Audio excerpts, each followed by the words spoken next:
Hi, Nana hier von Nanas Knits and Threads. In meiner heutigen Episode möchte ich mit euch über die kommenden Frühjahrspläne, Strickpläne von mir reden und vor allem über Knit My UFO 2026. Viel Spaß dabei!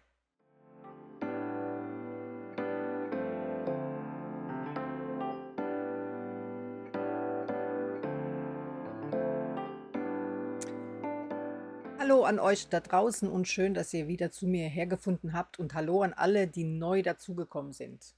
Vielleicht stelle ich mich hier kurz noch einmal vor. Ich bin für euch und meine Freundin Nana, wohne an der Hessischen Bergstraße, bin Ü50, genauer gesagt werde ich sogar dieses Jahr 55 Jahre alt, Mutter zweier Söhne, Studenten, glücklich verheiratet, schon seit über 30 Jahren und gebürtige Mannheimerin, was ich gerne immer mal wieder hier raushängen lasse. Was gibt es sonst zu sagen? Strickwütig unterwegs bin ich schon seit über 40 Jahren.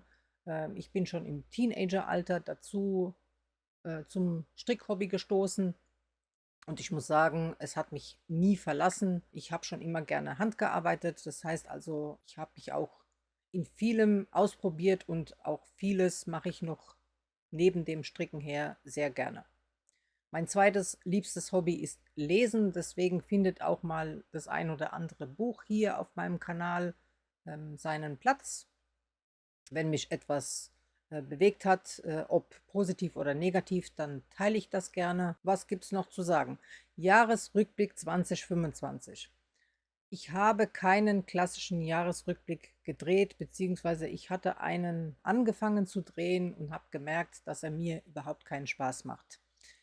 Dann habe ich mal geschaut, wie sich denn das die letzten Jahre so verhalten hat, wie ihr denn überhaupt Lust hattet, die zu schauen und habe gemerkt, dass der Hype nach dem ersten Jahr relativ abgeflaut ist und wer mir denn regelmäßig folgt und zuschaut, der braucht ja eigentlich den Jahresrückblick gar nicht. Ich pflege meine Projekte auf Ravelry ein. Manches muss ich noch nachholen, einfach deswegen, weil es vielleicht nicht so nicht so wichtig erschien, als dass ich es dann gleich sofort eingepflegt haben wollte, aber ich werde es noch nachholen. Sollten zu meinen Projekten irgendwelche Fragen sein, dürft ihr mich immer gerne anschreiben und fragen, ob jetzt über YouTube oder halt eben über Instagram.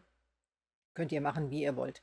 An dieser Stelle, ihr findet mich auf Instagram, auf Ko-fi, auf PayPal unter Nanas Knits and Threads und auf Ravelry unter Knits and Threads. Auf Ravelry könnt ihr mir eine Freundschaftsanfrage schicken, dann können wir uns gegenseitig folgen und auch sehen, welche Projekte oder neue Anleitungen uns denn interessieren und was denn davon auf die Nadeln hüpft.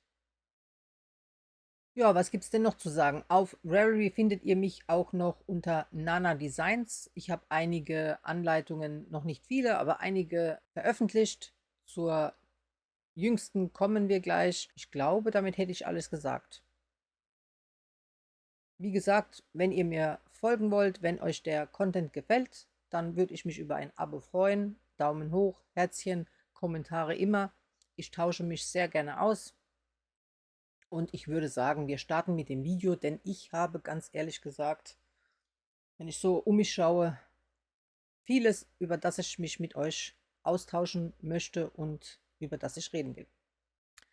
Starten wir doch erstmal ganz klassisch mit dem, was ich trage. Ich trage hier ein Design von Jessica McDonald, eine amerikanische Designerin, für die ich teststricken durfte. Ich meine, es war 2024.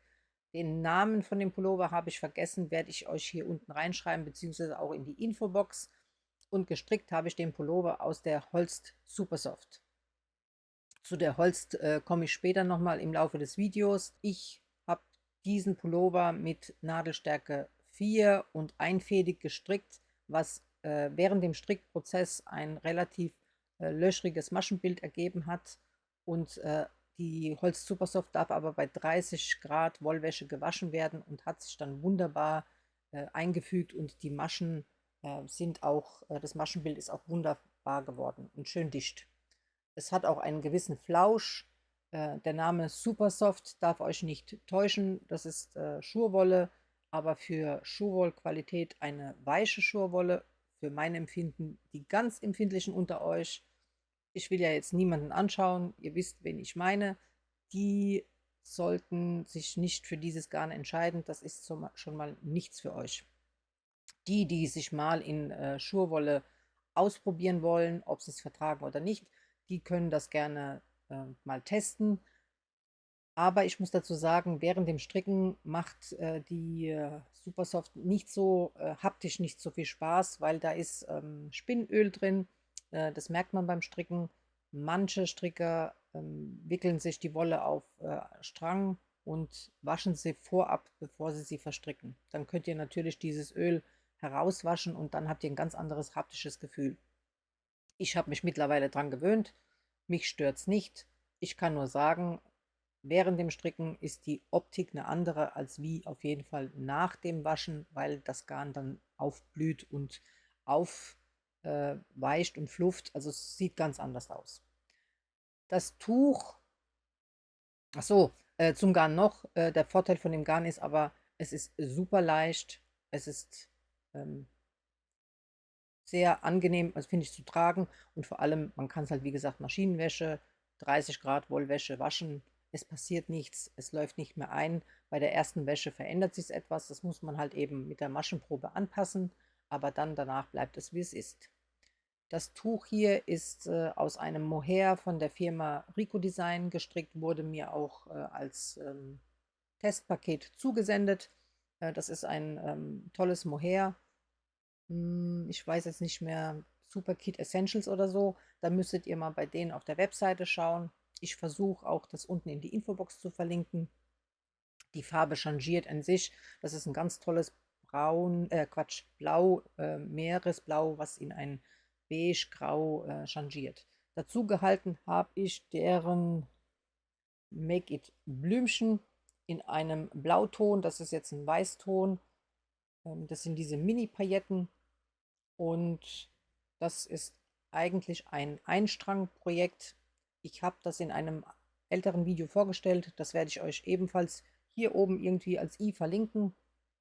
Könnt ihr mal reinschauen, wenn es euch interessiert. Lieb ich, super luftig, leicht. Ist ein schönes Zwischendurchprojekt.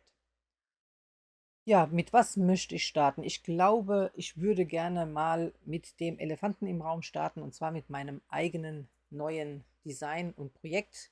Hier im Hintergrund, ihr seht, das ist ein neues Tuch. Der Name ist Kiss from a Rose Schal und ist auf Ravelry als Kaufanleitung erhältlich. Ich blende euch jetzt hier ein Video ein, und zwar war das ein Adventskalender-Strick, den ich zusammen mit der lieben Steffi von Zauberkunstgarne entwickelt habe. Sie hat für ihre 4 Stränge Single Garn ist das. Ich muss jetzt mal schauen, warum will ich es denn aus dem Kopf sagen, wenn ich denn... Nein, habe ich leider nicht. Oder? Doch, Glamour Single heißt es. Genau. Also 4 Stränge Glamour Single hatte sie in einem Fade gefärbt, und das Adventskalender-Thema war ein Rosenthema, und deswegen der Name und auch die Muster angelehnt an das Rosenthema. Kiss from a Rose fand ich schön, und die Muster, die ich da hineinverarbeitet habe, sollen eben das Rosenthema widerspiegeln. Der Fade, ich zeige es mal, der Fade geht von einem hellen Weißton mit diesen Sprenkeln über in einen Beige-Ton, dann wieder über in einen Rosé-Ton und hier unten in eine Rosenholzfarbe. Das Tuch selber wird doppelfädig gestrickt mit 4,5 Nadeln. Ihr könnt für die Anleitung jedes Fingering-Garn nehmen, was ihr habt. Wenn ihr denkt, dass ihr das kombinieren wollt. Ihr könnt es auch einfarbig stricken, das ist ja unwichtig. Und ich kann sagen, dass das Tuch also auf jeden Fall in diesen 4 Wochen gestrickt werden kann, beziehungsweise ich habe mein Tuch und das gleiche nochmal für Steffi als Sampler gestrickt, Und für beide brauchte ich nicht länger wie 2 Wochen. Also wer sogar noch mehr Strickzeit hat, der schafft es sogar in einer Woche. Das ist eingängig, die Muster sind nicht schwer. Ich habe extra Muster gewählt, die anfängertauglich sind. Also das hier sind kleine Verzopfungen, die man ohne Zopfnadel strickt, ähm, sollen die Rosenstiele nachahmen. Dann habt ihr hier das kleine Lace-Muster, sollen die Dornen der Rosenstiele darstellen. Dann haben wir hier so ein angedachtes Blattmuster und zuletzt im Tuch diese Rosenknospen hier. Und abgeschlossen wird es dann mit einer 3 rechts, 1 links Blende und elastisch abgekettet. Und ihr könnt mit eurem Garn so lange stricken, bis ihr das Garn leer gestrickt habt. Es wird, wenn ihr es in 4 verschiedenen Farben strickt, werden immer, der erste Strang wird doppelt gehalten, dann wird gestrickt bis 30 Gramm überbleiben, dann wird die zweite Farbe hinzugenommen, das bedeutet ein Faden wird fallen gelassen und ein neuer Faden wird hinzugenommen. Dann strickt ihr die erste Farbe fertig und nehmt dann wieder beidfädig die zweite Farbe, bis sie wieder 30 Gramm übrig hat und nehmt dann die dritte Farbe und so weiter und so weiter. Was gibt es noch zu sagen? Ich habe German Short Rows eingearbeitet, damit dieses Dreieck nicht so tief euch vorne am Hals hängt und wie ihr auf den Videos und Bildern sehen könnt, die ich hier einblende, sowohl bei mir als auch bei der Steffi, hat das gut geklappt. Insgesamt hat dann das Tuch trotzdem eine Spannweite, die auf jeden Fall auf 2,15 Meter hätte ich, glaube ich, gemessen, kommt und das ist so die gängige Tuchbreite, Spannweite. Das Garn selber gibt es bei Steffi als Paket zu bestellen oder auf den Wollfesten zu kaufen. Da bekommt ihr die Anleitung dann mit kostenlos inkludiert. Ihr könnt wählen mit Glitzerfaden oder ohne. Die Single-Qualität mag ich sehr. Sie ist sehr angenehm. Sie ist schön weich. Sie hat einen tollen Flow. Und ja, was kann ich sagen? Ich bin stolz auf dieses Tuch, auch wenn ich kein Romantiker bin, finde ich, ist mir das Thema sehr gut gelungen. Und ich würde mich freuen, wenn ihr Lust habt, das auch zu stricken und vor allem mich zu verlinken, damit ich auch sehen kann, was ihr so strickt. Oder pflegt doch eure Projekte auf Ravelry ein, dann kann ich auch sehen, wie die denn bei euch ausschauen. Meine zweite Tuchvariante, denn es wird noch einen zweiten Kiss from a Rose Schal geben, möchte ich aus diesem Garn stricken. Und zwar ebenfalls von der lieben Steffi. Und das ist die BFL Cash Silk in der Farbe Hot Chili. Da wären wir schon bei einem Thema in 2026, und zwar beim Farbthema. Ich verfolge gerne Farbtrends und passe mein Strickverhalten an diese Farbtrends an. Das bedeutet, tatsächlich kommt dieses Jahr die Fashionwelt mit ihrer Farbwahl meinem Geschmack entgegen. Mein Beige ist nämlich Pantone Cloud Dancer Weiß oder überhaupt weiß und das Pendant dazu schwarz. Also ich liebe schwarz-weiß, wird dieses Jahr definitiv verstrickt.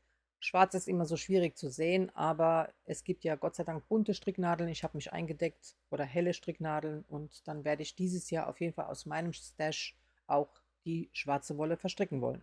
Also die nächste Farbe, die Trend ist, ist auf jeden Fall das Rot. Wir werden noch zu anderen Farben kommen und Rot in vielen Schattierungen, vor allem ein Chili-Rot, das Bordeaux bleibt noch und ein Melonenrot, auch so Neonmelone, lieb ich. Also das werden Farbtöne, die ich dieses Jahr stricken werde. Auch Blutorange gehört dazu.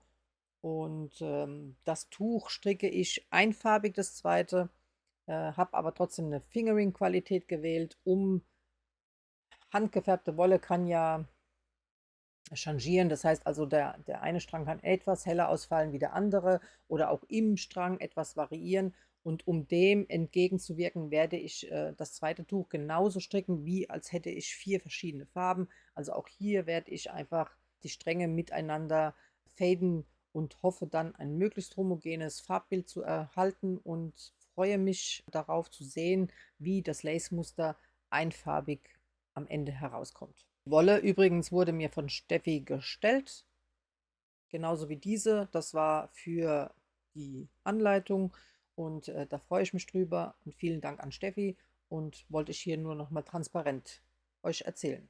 Ja, warum sage ich das immer gerne dazu? Weil wenn ich zum Beispiel Kooperationen habe mit diversen Firmen oder Handfärbern, werde ich dafür nicht bezahlt, aber ich habe entweder einen Dauerrabatt im Shop, um einfach Garn testen zu können, so auch zum Beispiel bei Steffi, aber auch bei anderen Firmen. Und in dem Fall, wenn ich mein Design aus Garn XYZ verarbeiten darf, dann wird mir dieses Garn auch zur Verfügung gestellt. Natürlich im Gegenzug dazu darf die Steffi die Anleitung verwenden. Und ich freue mich ja, wenn ich denn sehe, dass ihr es gerne verstreckt. So viel dazu. Also bezahlt werde ich für keine Kooperation. Wollte nur mal das hier klarstellen, weil man weiß das ja als Zuschauer nicht und denkt sich, Nana wird reich. Nein, aber ich mache das sehr gerne und das macht mir sehr Spaß und ich wollte es nur hier mal in Kurzform erwähnen. Aber weiter im Programm. Ich hatte letztes Jahr dann im Backnang, nein, das ist schon vorletztes Jahr, 2024 mir für den Birds of the Feather Garn gekauft. Und zwar war das Nummer 1 und wir haben hier die Lovely Glow von Steffi in Tarantula und von, na, wie heißt sie? Locoporella Grey Fox heißt es, glaube ich. Ganz tolle Färbung, kann ich auch empfehlen, Locoporella. Ich weiß nicht, ob sie einen Shop hat. Auf jeden Fall auf den Wollfesten kann man sie immer antreffen und ich finde ihre Farben toll. Also, Birds of a Feather Nummer 1 kam auch super bei euch an und liebe ich und habe dann aufgrund dessen mit Steffi zu einem Call aufgerufen und habe Birds of a Feather Nummer 2 angeschlagen aus ihren Farben Fleur de Coeur in der Glamour Single und der Lovely Glow in Pfirsichkuss. Das Garn habe ich mir in Kassel letztes Jahr ausgesucht und gekauft und habe in diesem Call den Birds of a Feather angeschlagen, aber nicht fertig bekommen. Und deswegen kommen wir jetzt in das erste Hauptthema und zwar Knit My UFO 2026. Aus Jux und Dollerei habe ich das vor nun, das ist das dritte Jahr, aufgerufen, habe gedacht, es gibt mehr Strickverrückte da draußen, die auch UFOs horten wie ich, die viele Projekte auf den Nadeln haben und auch Spaß dran haben, aber dann doch die Motivation brauchen, das ein oder andere Projekt zu beenden. Und ich muss sagen, ich brauche die auch. Nicht, dass mir die Projekte keinen Spaß machen, aber ich schiebe sie dann gerne, weil ich denke, hat ja noch Zeit. Also, in dem Sinne, Need My UFO 2026 hat am 1. Januar wieder gestartet. Mitmachen könnt ihr alle. Ihr könnt, wenn ihr wollt, in die Instagram-Gruppe hüpfen, die die letzten Jahre aktiv blieb, beziehungsweise im Hintergrund dann passiv, wenn der UFO-Call beendet war. Der endet nämlich am 30. April. Und dann einfach übers Jahr wird dann nicht geschrieben und nichts geteilt, bis dann halt eben wieder der Januar da ist. Und dann werden die ganzen UFOs herausgeholt und jeder teilt die dann mit, warum es ein UFO ist, aus welchem Garn oder welche Qualität und Quatsch, welche Anleitung, Designer. Ja, das macht unheimlich viel Spaß und vor allem, wie alt denn manches UFO auch ist. Komischerweise in der Gruppe wird das dann gut und gerne fertig gestrickt und so hat es eben auch bei mir geklappt. Ach so, ich springe jetzt aber auch, wenn ihr Lust habt, beim UFO mitzumachen, könnt ihr natürlich mich immer noch anschreiben. Es gibt die Gruppe ist nicht geschlossen, also wir sind schon fast über 100 Leute, viele davon passiv, andere sehr aktiv. Und ihr könnt da immer mit einsteigen, sagt Bescheid. Es sind auch netterweise viele meiner YouTube-Kolleginnen mit dabei. Finde ich auch total süß. Nico zum Beispiel von Habt das Fein macht dieses Jahr auch mit. Sie macht aber extern, also außerhalb der Gruppe mit. Da reicht es, wenn ihr auf Instagram mit dem Hashtag NitMyUFO2026 oder NitMyUFO2026 einfach in euren Beiträgen mich zusätzlich noch verlinkt und dann kann ich euch finden. Einmal, um es zu teilen und zum Zweiten, ich schreibe Gott und die Welt an und frage nach Produkten, die ich nämlich zur Belohnung dann an euch verlosen kann, also an alle Teilnehmer, weil ich finde, es ist eine Belohnung wert, wenn man denn da durchgehalten hat und dann doch die UFOs, vielleicht nicht alle, aber doch einige beendet hat. Alle, die ich dann halt eben über diesen Hashtag finden kann, die kommen dann in diesen Lostopf. Voraussetzung ist natürlich, dass das UFO dann auch beendet wurde. Also fühlst du dich angesprochen, hast du Lust, kannst du auf Instagram mit Gruppe oder ohne Gruppe mitmachen, freue ich mich drüber. Wenn du aber meinst, dass du ein Kleinunternehmen oder Unternehmen bist, was hier gerne mal seine 2, 3, 4 Minuten an Werbung hätte, Vorstellungen gerne hätte, dafür aber ein Produkt spenden möchtest, kannst du das gerne auch tun. Schreib mich an.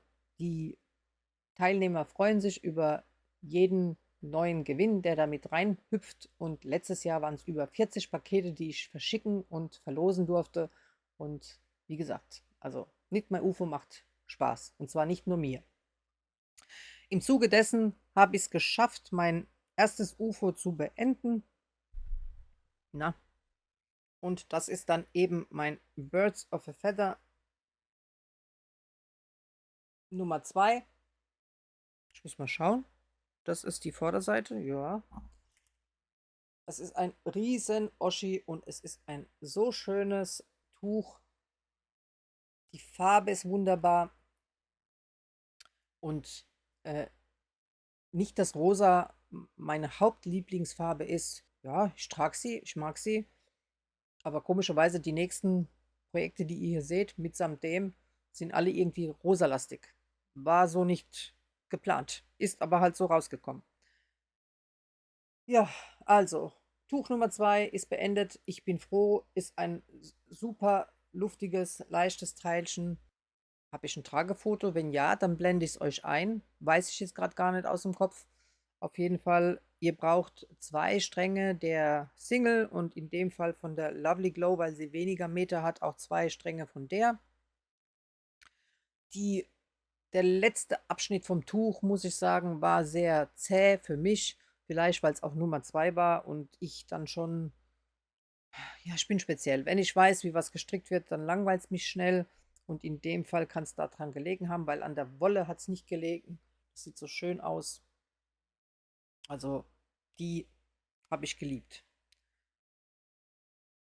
Das ist ein super leichtes Tuch und erstes UFO beendet. Das zweite UFO, das passt nämlich tatsächlich zur Mütze und zwar zur Ruby Beanie, die ich ja teststricken durfte von der lieben Mai Simone. Verwendet habe ich dafür die Lama Soft gekauft bei Edna, ist von der Firma Jabbe und ist ein Blown Yarn, wie ihr sehen könnt. Und diese Qualität habe ich einmal in diesem Blush Rosa gekauft, aber auch nochmal in einem Off-White oder in einem Weiß. Ist noch nicht verstrickt, wird in 2026 verstrickt. Und das ist jetzt der Rest von dem, was ich gekauft habe. Und heraus ist gekommen, passend finde ich, also die Ruby Beanie passt, finde ich sowieso auch zu dem Tuch und auch zu dem Birds of a Feather. War also eine gute Wahl. Und ich habe passend dazu den Cozy Walk gestrickt. Eine Anleitung, Kaufanleitung von der Isabel Kremer. Und ja, die meisten von euch haben es ja schon gestrickt. Jetzt fällt mir ein, der Birds of a Feather ist natürlich auch eine Kaufanleitung. Die Designerin ist die Andrea Murray. Packe ich euch alles unten rein in die Infobox. Mein Hirn galoppiert mal wieder viel zu sehr voran. Das Muster ist eingängig, es ist nicht schwer, aber das war so zäh. Also Spaßfaktor hatte ich leider bei dem Tuch nicht so. am Ende wird es abgekettet mit dieser Borte. Ich wollte nur noch fertig werden. Ich habe gemessen, wann ist es soweit, wann kann ich mir das Tuch endlich um den Hals wickeln, denn ich wollte einfach nicht mehr daran stricken. Deswegen war es auch lang ein UFO. Als UFO definiere ich alles, was länger wie 4 Wochen auf den Nadeln liegt und nicht angefasst wird. Jetzt ist es fertig und ja, ich bin froh. Würde ich noch mal einen zweiten stricken? Nein. Aber Cozy Walkschal von Isabel Krämer, Kaufanleitung mit Nadelstärke 5 oder so. Also es war, bin ich mir sicher, dickere Nadeln. Hätte schnell gehen sollen. In meinem Fall eben nicht. Aber UFO Nummer 2 beendet. Bin ich stolz. UFO Nummer 3 war auch ein Kall. Und zwar, den hat die liebe Nico von Habt es fein gestartet. Das ging um den Dala-Sweater. Da habe ich auch sehr gerne mitgemacht oder zumindest zu Anfang. Das Design ist von der Elena Mortensen. Gibt es natürlich auch auf Deutsch, ist auf Ravelry verfügbar als Kaufanleitung. Und die Anleitung, die hatte ich mir schon ganz lang gekauft. Ich meine sogar bei Erscheinen. Wollte ich unbedingt haben. Ja, habe ich den als Weihnachtspullover unbedingt gesehen? Weiß ich jetzt nicht. Dachte ich aber, dass ich auf jeden Fall jetzt mir vielleicht für 2025 als Weihnachtspullover stricken wollen würde. Und deswegen erwähne ich jetzt hier nochmal die Holz Supersoft. Das war nämlich meine Wahl. Ich habe einmal dieses Bordeaux-Rot gewählt. Und das ist so eine Eierschalenfarbe. Den Namen weiß ich jetzt nicht so recht. Das Bordeaux-Rot ist die Venetian und hatte ich im Stash. Ich habe einiges an Holzgarn im Stash und deswegen wollte ich das verwenden. Kannte das ja schon vom Colorwork von diesem Pullover her. Habe das auch genauso gemacht, dass ich ebenfalls wieder einfädig gestrickt habe mit den, ich meine 3,5 ist es jetzt diesmal. Das weiß ich jetzt nicht aus dem Kopf. Auf jeden Fall, so sieht es aus, bevor es gewaschen ist. Ihr seht, es ist etwas großporig, aber das gibt sich nach dem Waschen. Warum ist es ein UFO geworden? Es hat mir irgendwann keinen Spaß mehr gemacht, obwohl das jetzt eigentlich schon ein Strick, das ist eigentlich ein Strick, der von ein paar Tagen ist. Also sprich, so viel habe ich ja gar nicht dran gestrickt. Das waren vielleicht 3, 4 Tage und habe dann gemerkt, dass diese langen Spannfäden, von denen war ich genervt. Das ist was, wo man beim Colorwork beachten sollte, wie weit sind denn die Figuren voneinander entfernt. Dann kann man davon ausgehen, dass die Spannfäden natürlich auch immer länger werden. Ich weiß, wie man die catcht, also braucht mir jetzt keiner schreiben. Ich wollte das aber nicht, weil ich auch weiß, dass je nachdem, welche Farben miteinander im Colorwork verstrickt werden, diese dann auch an der Stelle, wo sie gecatcht werden, durchscheinen können. Das heißt, ich wollte nicht, dass nach dem Waschen dann diverse rote Punkte an Stellen erscheinen, wo es nicht sein soll. Ich hatte aber auch keine Lust, diese Letterback heißt die, glaube ich, Methode anzuwenden. Also das war mir auch, ja, da hat mir der Spaßfaktor dazu gefehlt. Mir reicht es, wenn das so ist, wie es ist. Ich weiß, dass das nach dem Waschen auf jeden Fall so sich verhält, dass ich da auch nicht drin hängen bleibe. Aber zuerst mal der Strickspaß war weg. In mein Knit My UFO werde ich also versuchen, daran weiter zu stricken und zu sehen, ob das jetzt einfach nur vor Weihnachten so war und ich den Strickspaß haben werde. Es ist ja nur das Colorwork, was ich schaffen muss und danach ist es ja einfach nur glatt rechts. Ich werde berichten, ihr werdet sehen, das ist auf jeden Fall der Dala-Sweater. Es wurde schon danach gefragt in der UFO-Gruppe, was denn mit meinem passiert wäre. Also, wer es wissen wollte, liebe Petra, ich sitze noch dran. Ob er es überlebt oder ob er dem Ribbeln zu Opfer fallen wird, das werden wir noch sehen. Ein weiteres UFO ist der Eva Cardigan von Petit Knit. Den habe ich beschlossen zu stricken aus einem neuen Garn. Das habe ich euch schon vorgestellt. Und zwar von Hey Mama Wolf. Die Qualität Beara. Und zwar ist es irische Wolle oder irische Tweed, wo dort ja, von den heimischen Schäfern und ja, wie nennt man das, Wollfabriken hergestellt wird und ein Gemisch auch mit Alpaka. Ich unterstütze das gerne und wollte das auf jeden Fall testen. Habe 2 Stränge von Soulwool bzw. Kremke zugeschickt bekommen und habe mir das Restgarn gekauft. Und ich bin so weit. Und wie ihr seht, das ist so ein gräulich-grüner Ton mit fliederfarbenen Sprenkeln, Tweetsprenkeln drin. Was ist noch? Kann man da noch was erkennen? Ja, ein leichtes Blau und ein Limonengrün. Im Moment ist die Wolle sehr, ja, also ist Schurwolle genau wie die auch, fühlt sich griffig an, würde auch niemand als weich bezeichnen. Ich bin sehr gespannt, wie sich das nach dem Waschen verhält. Ich habe extra bis jetzt noch nicht zwischengeblockt, um mir diese Überraschung aufzubewahren. Auf jeden Fall freue ich mich über diese Farbe, denn das ist die nächste Trendfarbe für 2026.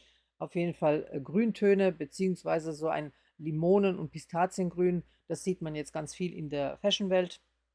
Wie gesagt, ist hier als Sprenkel mit drin und sowieso in diesem Grau als beigemischter Farbton auch mit drin. Also Beara, Eva Cardigan ist auf jeden Fall noch auf den Nadeln. Ich werde berichten. Die Nadeln sind Metallnadeln, was ich ja nicht sehr gerne benutze, aber das sind diese Christmas Adi Edition, also Christmas Edition von Adi. Die habe ich mir bei der Steffi gekauft gehabt. Ähm, ja, also ich werde nicht Freund mit Metallnadeln, das ist einfach so. Aber ich glaube, dass es besser ist, mit denen zu stricken, als wie mit Holznadeln in dem Fall, denn die Wolle lässt sich relativ, also schwer verstricken. Sie ist nicht flüssig auf den Nadeln.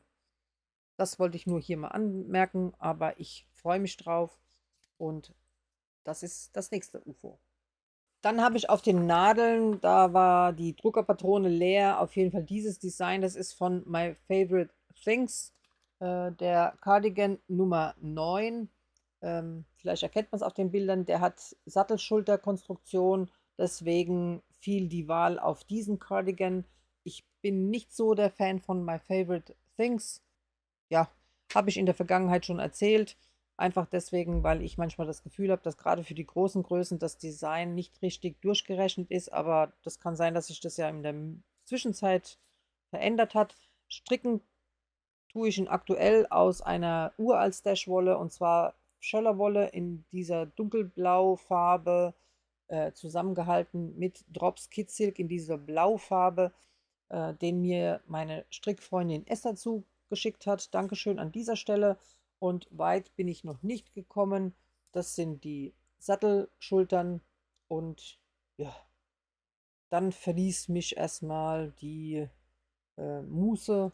Anderes war wichtiger.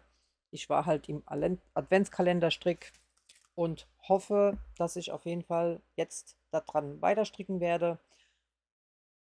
Ich bin halt auch nicht so der dunkelblau Mensch. Dunkelblau und dunkelbraun oder braun sind nicht meine Farben.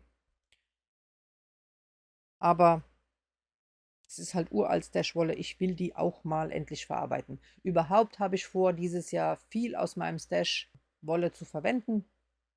Ich habe ja hier auch einiges an handgefärbtem Garn, unter anderem auch noch von Wool and Forest, was weg muss und soll.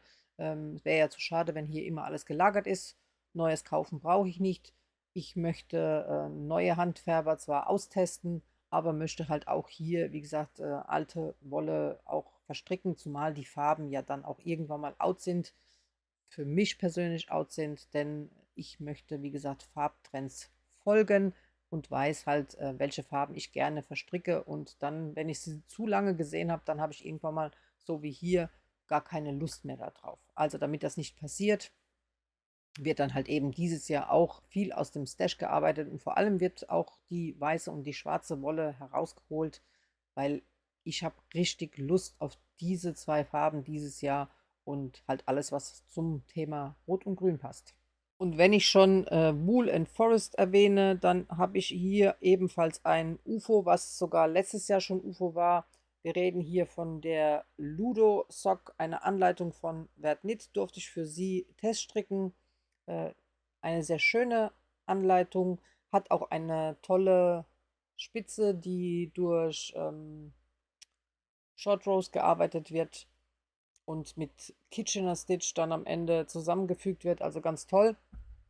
Ich hatte mir bei Wool and Forest Pumpkin Pie gekauft.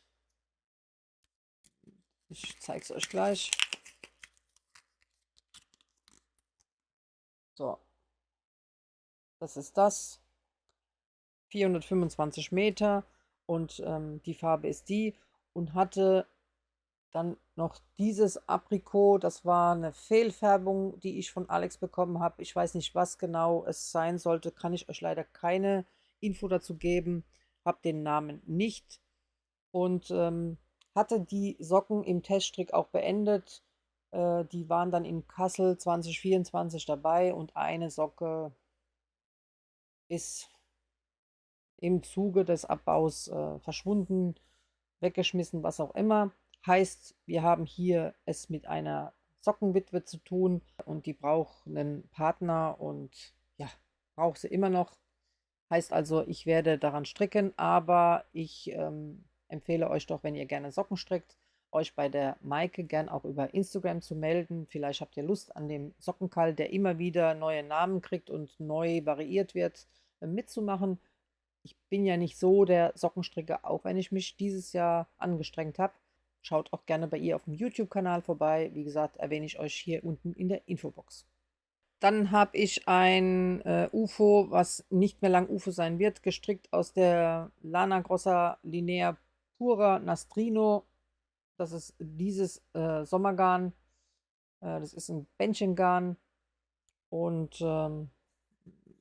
pure Baumwolle. Die Farbe ist die Farbnummer 24. Ist ein tolles Smaragdgrün, ebenfalls eine meiner, also ich liebe ja Juwelenfarben. Und mein Design, ich hatte letztes Jahr ein braunes Shirt gezeigt und das soll jetzt auf jeden Fall ähm, beschrieben und geschrieben werden und dann eben geteststrickt werden. Hoffentlich passiert das jetzt bald, das ist der Plan. Aktuell habe ich noch einen Geburtstagsstrick auf den Nadeln. Ja, also der hat noch Vorrang, aber dann kommt das Shirt. Also, das ist hoffentlich nicht mehr lang ein UFO.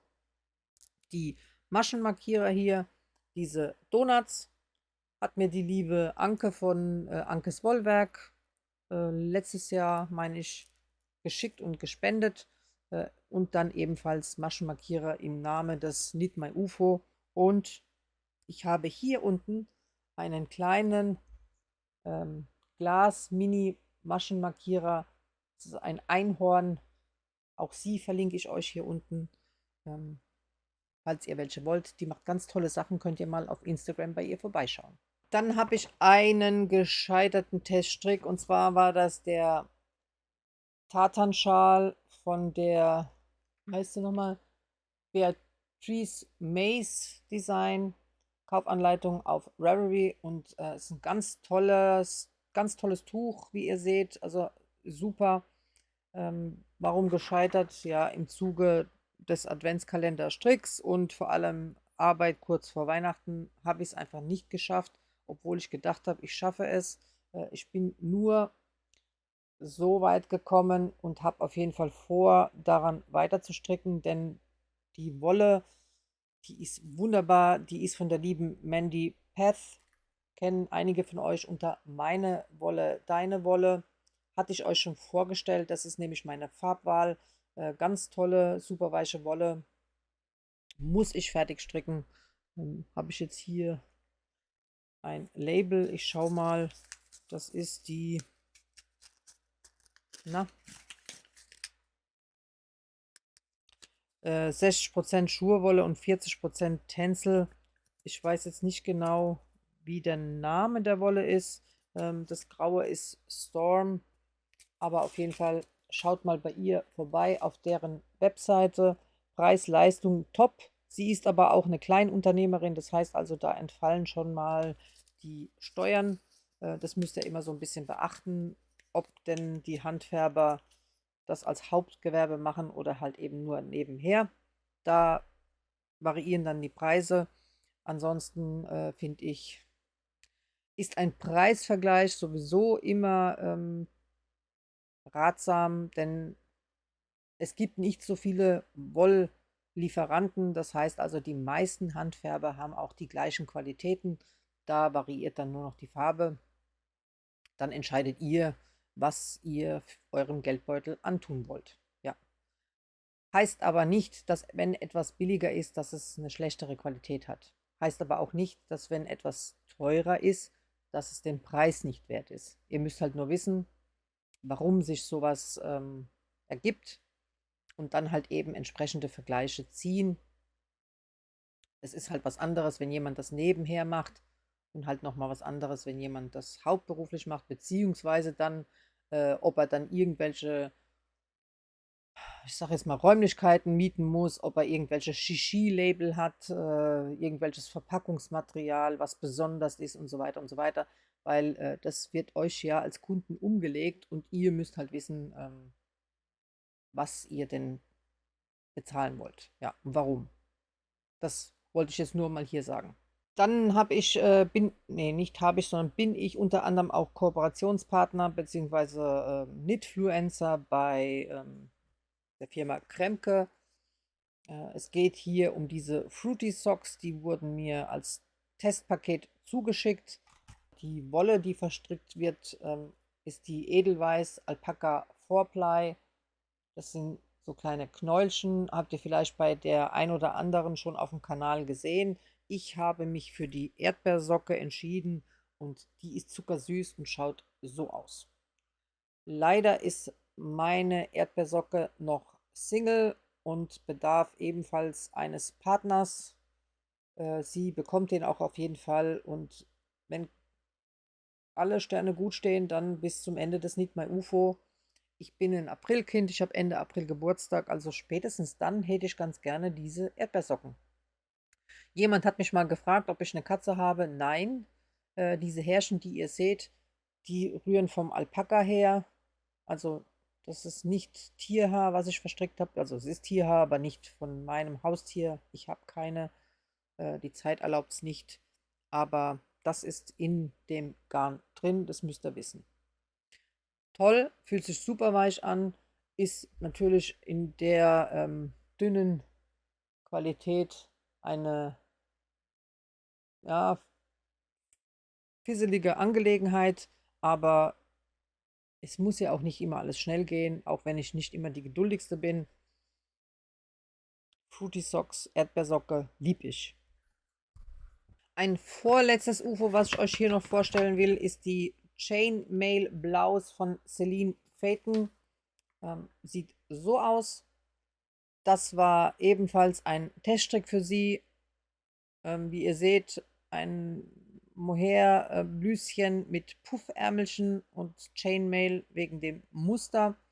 Gestrickt habe ich es aus der Knitting for Olive Merino zusammengehalten mit der Knitting for Olive Mohair in diesem Flaschengrün.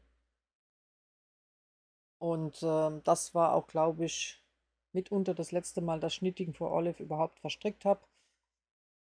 Das Mohair ist weich, aber nicht das weichste. Ja, und das gleiche gilt auch fürs Merino. Ich mag die Haptik in den Händen nicht. Ähm, ja, ist halt auch noch ein Light Fingering. Dünner wie das normale Fingering muss man halt mögen.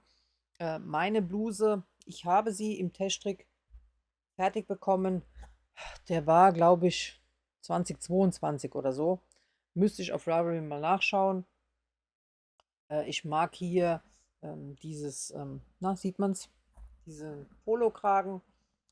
Die Konstruktion ist auch eine ganz eigene, was aber bei mir nicht geklappt hat. Und das war meine erste oder zweite englische Anleitung. Irgendwie habe ich mich da verlesen oder verzählt. Meine Puffärmel sind nicht korrekt. Die sind viel zu groß. Ich muss wohl einige Reihen zu viel gestrickt haben. Das heißt also, wegen der Ärmel konnte ich es nie tragen. Ich zeige es nochmal im Ganzen. Die Bluse an sich ist super. Angezogen ist das auch toll mit einem Top drunter. Aber die Ärmel muss ich abschneiden. Beziehungsweise ich werde mal schauen, ob ich Muße habe und fürs Video mal zeige, wie schwer eigentlich Mohair zu ribbeln geht. Ist kaum zu retten. Also werde ich sie abschneiden. Ich habe ja hier noch genug Mohair und habe auch noch von dem Merino genug, damit ich einfach die Bündchen nochmal neu stricke. Und dann hoffe ich, dass ich auch das hier endlich mal tragen kann. Dann die Celine Phaeton, schaut gerne bei ihr mal vorbei. Ist halt eine englische Kaufanleitung. Sie macht ganz tolle Designs. Tatsächlich hat sie zusammen mit der Inesh, also von Red Knit, angefangen zur gleichen Zeit und für beide habe ich dann gleichzeitig Test gestrickt. Ja, UFO. Deswegen, weil ich einfach zu faul war, das bisher neu zu machen. Aber 2026 habe ich mir vorgenommen, gerade solche Projekte, die schon länger liegen, endlich mal anzugehen. Und last but not least, mein letztes UFO-Projekt, was ich hier vorstellen möchte, das hatte ich schon im Live gezeigt. Das ist ein absolutes uralt UFO. Ich habe auch eigentlich nicht vorgehabt, das fertig zu stricken. Ich weiß auch jetzt noch nicht, ob ich es machen möchte. Das wird Lust und Laune zeigen. Und zwar reden wir hier von diesem Projekt. Das ist auf jeden Fall eine Anleitung aus einem Uraltheft. Und zwar die Diana, ich weiß nicht aus welchem Jahr. Ich muss mal schauen, ob ich das irgendwo sehen kann. Auf Anhieb leider nicht. Die Diana gibt es nicht mehr. Und mich hat damals der Pullover gecatcht. Beweisfoto. Weil ich mich meistens gegen die Oversize bzw. XXL Pullover sträube. Anscheinend mochte ich das ja doch damals. Also alles kommt ja mal wieder. So auch das. Und es ist ein Intarsia-Strick. Das bedeutet, der Pullover ist zum einen in Teilen gestrickt, was ich ja mittlerweile gar nicht mehr mag. Und Intarsia ist Colorwork, was aber keine Spannfäden hat. Das liebe ich. Man muss halt mit mehreren Knäulen arbeiten, beziehungsweise die kann man sich auch abwickeln. Hat mich nie gestört, habe ich super gerne gemacht, Colorwork auf diese Art und Weise. Jetzt habe ich Mohair in der Nase. Aber, ja, was soll ich sagen? Also mit Kugelschreiber habe ich drüber gekrisselt. Da könnte ich mir heute in den Hintern treten. Aber ich hatte halt keinen Drucker. Es war keine Computerzeit zu der Zeit, zumindest keine, bei der man zu Hause einfach mal eben einen hatte und einen Drucker. Was ich aber hier zeigen möchte, ist, ich schaue nur, damit ich nichts Falsches erzähle. Nee, das ist korrekt. Weil viele jüngere YouTuber hier immer wieder über Anleitungen schimpfen. Und die Marotte, finde ich, mittlerweile da ist, dass man denkt, dass jedes Detail wirklich bis ins Mühe erklärt werden sollte und müsste. Die ganze Seite ist die Anleitung für den Pullover. Mehr gibt es dazu nicht. Es gibt keine Bildbeschreibung. Man setzt voraus, dass man eben das Geschriebene umsetzen kann oder halt eben sich das erarbeitet. Und ja, meine Generation hat es ja geschafft.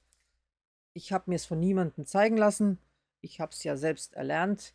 Das heißt also, wenn man denn sich mal auch die Mühe macht und mal die Konstruktion sich mal erarbeitet und erdenkt, dann kann man vieles auch alleine, beziehungsweise die Größen, die es gab zwei Größen, einmal von 36 bis 40 war die eine Größe, von 42 bis 46 die andere. Das heißt also, hat man es größer oder kleiner gebraucht, musste man halt eben sich das selbst austüfteln. Ich bin so weit gekommen, das ist die Vorderseite. Das ist die Rückseite. Aus irgendeinem Grund habe ich gedacht, ich müsste verschiedene Garne hier verarbeiten, alle die in Blautönen sind. Ärmel sind so Fledermausärmel. im Zopfmuster, leider Acrylgarn. Die Blenden, die Bündchen habe ich absichtlich nicht dran gestrickt, die wollte ich im Nachhinein stricken, um zu sehen, wie weit ich es haben will. Immerhin, das habe ich schon mal selbst entschieden. Das gleiche gilt auch für das Halsbündchen. Das wird ja dann am Ende angestrickt. Wenn ihr mal schauen wollt, so sieht die Innenseite aus. Also so viel zum Intarsia. Und lediglich hier war ich zu faul, da habe ich Spannfäden gemacht. Aber ansonsten wird halt wirklich jedes Garn dann am Ende vernäht. Irgendwann hat es mich halt verlassen, warum auch immer. Was anderes war interessanter und seitdem liegt es. Also es ist wirklich ein Projekt von bestimmt Ende der 80er. Dann könnt ihr ja euch ausrechnen, wie lange es jetzt schon liegt. Im Live waren alle dafür, dass ich das noch weiter stricken soll. Den zweiten Ärmel habe ich auch in meinem Uralt-Stash im Keller in Boxen noch liegen. Der ist fast fertig. So viel ist eigentlich am Pullover gar nicht mehr zu machen. Deswegen, vielleicht mache ich es einfach nur fürs Bild fertig, als Erinnerung. Mal sehen. Weiß ich noch nicht. Aber damit schließe ich, das sind meine UFO-Projekte. Ja, jetzt möchte ich übergehen auf ein aktuelles Strickprojekt, was ich auf den Nadeln habe, was ich gerade erwähnt habe. Das wird ein Geburtstagsstrick. Das ist auch ganz dringend. Das soll jetzt auch bald fertig werden. Meine oder die beste Freundin von mir und meiner Schwester wird nämlich hat runden Geburtstag. Nennen wir hier mal keine Zahlen. Könnt euch ja denken, vielleicht welche. Auf jeden Fall, ich wollte ihr unbedingt was stricken. Angedacht war eigentlich ein Schäfchenpullover. Habe ich jetzt verworfen aus verschiedenen Gründen. Könnte vielleicht auch falsch verstanden werden, dann die Anspielung. Deswegen dachte ich, okay, stricke ich doch was Weiches. Und zwar den, wie heißt denn das? Ciela Sweater. Ich habe keine Ahnung, wie man den Namen ausspricht. Kolibri, Johanna. Kolibri bei Johanna, so heißt es ja richtig. Ein Design von ihr, was ja sehr beliebt war. Stricken wollte ich es aus der Swala von BC Garn, wurde mir zur Verfügung gestellt. Und zwar einmal in diesem Naturweiß, Bordeaux-Rot und auch in diesem Grün. Beziehungsweise ich habe mir die Farben ausgesucht und habe eine Maschenprobe gemacht, ganz brav. Die ist leider noch nicht geblockt, aber hat auch seinen Grund, warum nicht. Das ist die Maschenprobe. Zweifädig gestrickt. Ja. Und als ich die Maschenprobe schon gestrickt habe, habe ich gewusst, der wird es nicht, hat mir nicht Spaß gemacht. Schon allein diese vertikalen Linien zu häkeln, fand ich bäh, und dachte mir, nee, die Optik auch, also ich weiß es nicht. Also alles hat sich beim Stricken dagegen gesträubt und dachte ich, schön sieht es aus auf den Bildern, aber wir zwei werden kein Freund. Und dann habe ich das fallen lassen.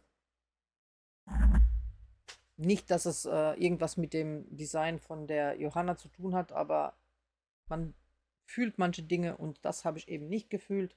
Und dann war die Wahl Nummer 2 von Moreka Knit ein Design und das ist der äh, Giro-Sweater.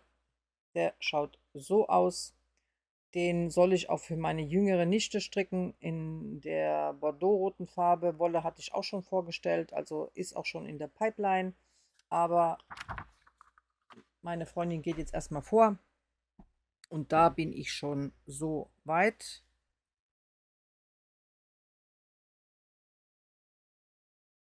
Na, machen wir so. So, also geschlossen ist es schon. Tatsächlich auch der obere Teil schon geblockt. Wenn ihr genau schaut, dann könnt ihr auch so eine Linie ausmachen. Bis dahin ist es geblockt und bis dahin hat ein Knäuel von der Swala gereicht. Die Swala ist ein Alpaka-Flauschgarn. Ihr habt auf 50 Gramm 400 Meter. Sie ist ein Ersatzflausch für Mohair. Hat auch eine total schöne, kuschelig weiche Haptik. Und ich halte sie hier zusammen mit einem ja, Pure Merino. Ist ein ungefärbtes Garn, was ich mir noch unter Corona bei dem Wolldealer bestellt habe. Das ging damals noch vor Brexit, wo sich die ganzen Handfärber ihre Garne herholen. Konnte man auch noch als privater Endverbraucher bestellen für einen höheren Preis, aber da ist die Wolle noch her. Und in dieser Kombination und zum Thema Pantone, Weiß und Cloud Dancer hatte ich Lust, das so zu verstricken. Von der Rückseite könnt ihr sehen, dass diese berühmte Schulter hier eingebaut ist. Ähm, Halsbündchen ist nicht im Doppelstrick. Das ist jetzt noch nicht geblockt, weil das habe ich erst nach dem Blocken angestrickt und bin total begeistert, wie ergiebig auf jeden Fall die Swala ist. Beim Stricken fusselt sie auch nicht so arg. Also klar, jedes Flauschgarn fusselt, aber die Swala weniger, als wie es jetzt ein Mohair machen würde. Und ich denke, dass ich den Körper auch nicht mehr so lang stricken muss, denn von Kleider- und Körpergröße her ist meine Freundin genauso wie ich. Und ich werde es einfach an mich anpassen. Und ihr wisst, ich stricke meine Pullover relativ kurz, weil ich es nicht mag, wenn die über den Hintern oder sonst irgendwie drüber gehen. Das gefällt mir an mir nicht. Und ihr wird es auch so besser stehen. Also, Giro-Sweater Nummer 1, weil Nummer 2 wird ja folgen. Und Swala auf jeden Fall eine Kaufempfehlung. Ich glaube, da liegt das Knäuel, ich sage jetzt mal im Preis, irgendwas um die 13, 14 Euro rum, ist auf jeden Fall berechtigt. Wie gesagt, ist kein 25 Gramm Knäuel, sondern eben ein 50 Gramm Knäuel. Wenn ihr bedenkt, dass von großen Firmen wie zum Beispiel Lana Grossa oder so auf jeden Fall die Flauschgarne um die 11, 12 Euro sind und nur die Hälfte der Meter haben, dann finde ich, ist das Preis-Leistung super, zumal ja Soulwool sehr auf Zertifikate und Tierwohl und wo kommt die Wolle her achtet. Nicht, dass ich den anderen was anderes unterstelle, aber da weiß ich, dass man da auf jeden Fall sehr darauf achtet, möglichst ethisch korrekte Garne zu verarbeiten und zu verkaufen. Und dann noch auf jeden Fall deutsche Firma, finde ich toll, unterstütze ich sehr gerne. Und ja, das ist auf jeden Fall ein Work in Progress, also auf meinen Nadeln. Jetzt haben wir das Pferd von hinten aufgezäumt, macht auch nichts. Ich mag nicht immer die gleiche Reihenfolge haben. Deswegen zeige ich euch jetzt mal meine Finished Objects, die ich in letzter Zeit gemacht habe. Eins davon sind diese Socken. Wer die Lives gesehen hat oder auch die letzten Folgen, das ist Garn von Peacock Garn. Das war ein Sockset. Und zwar ist es das Grinch Sockset. Hatte ich für Marie und Simone als Wichtelgeschenk und auch für mich gekauft. Und da haben wir das. Und da nochmal das Label. Mich hat das von der Farbe her sofort angesprochen. Gestrickt habe ich es in Größe 38. Na, so viel ist noch übrig. Also definitiv von der grünen noch genug für eine zweite Socke. Genau gewogen habe ich es jetzt noch nicht, aber ich merke es, wie es sich in der Hand anfühlt. Und die Anleitung ist von Knitters Heaven, Kaufanleitung. Da wird die Socke in Streifen gestrickt und am Ende mit Duplicate Stitch wird diese Schleife aufgestickt. Und bei Socke Nummer 1 habe ich die Spannung, wie man hier sehen kann, zu fest, na, jetzt zu fest gezogen und habe auf jeden Fall bei Socke Nummer 2 mir mehr Mühe gegeben und da hat es auch super geklappt. Wird auch nicht die letzte sein mit der Schleife, werde auf jeden Fall noch schauen, dass ich vielleicht irgendwas Sommerlicheres in dem Design stricke. Hat mir sehr gut gefallen. Und die Qualität vom Sockengarn super, fühlt sich super an, bin ich happy drüber und klasse. Und ich bin stolz. Hallo, Socken, Fingering-Stärke, habe ich fertig gestrickt. Also ich habe kein zweites Socken, nee, doch, heißt es so, zweites Sockensyndrom, sondern bei mir ist es einfach, ich werde schnell abgelenkt. Und wenn wir schon bei Socken sind, das zweite Paar Socken, was ich hier in die Kamera zeigen will, sind diese Schönheiten. Sechsfach-Socke von Wollträume. Das ist die Molly sechsfach in der Monatsfärbung. Wie heißt sie denn? Und zwar Herbstastern, genau. Und tatsächlich habe ich noch so viel übrig, dass ich noch ein zweites Paar auf jeden Fall daraus stricken kann. Ganz toll, freue ich mich drüber.